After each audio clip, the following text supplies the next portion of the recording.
ماینکرافت ولی ایکسی منو بزرگ میکنه. خب الان ما این همه کوچولوییم، آیا میتوانیم؟ چرا کتابی شد؟ آیا میتونیم این درخت رو بکنیم؟ بله میتونیم. چوبا رو تبدیل کنیم. کرافتینگ تیبل. اوه چقدر بزرگه. پیککس و عکسمون هم بسازیم. اوه آیرن. اول پیککس رنگی.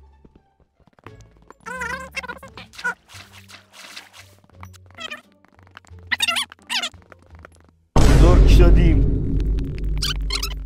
حالا گنده شدیم. بنازم. الان شدیم اندازه واقعی یه پلیر. بذاریم آیرن ها رو بپزیم. و راستی هدف این ویدیو هم دایمنده. این هم از پیککس آیرن. اوه چه کلوپ شدیم. هولی شت چه سپر کلوفتی. بنازم.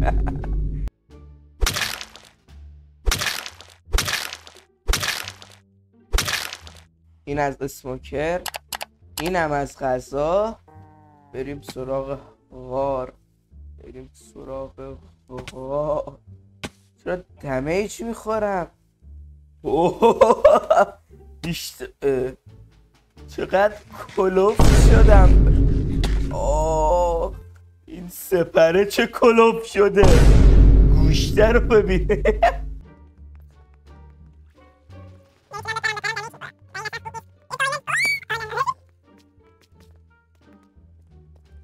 اوه دایمند.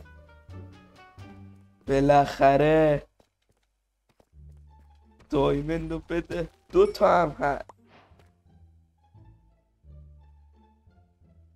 دایمند چقدر بزرگه. چون که این چالشو بردم همین الان لایک کن.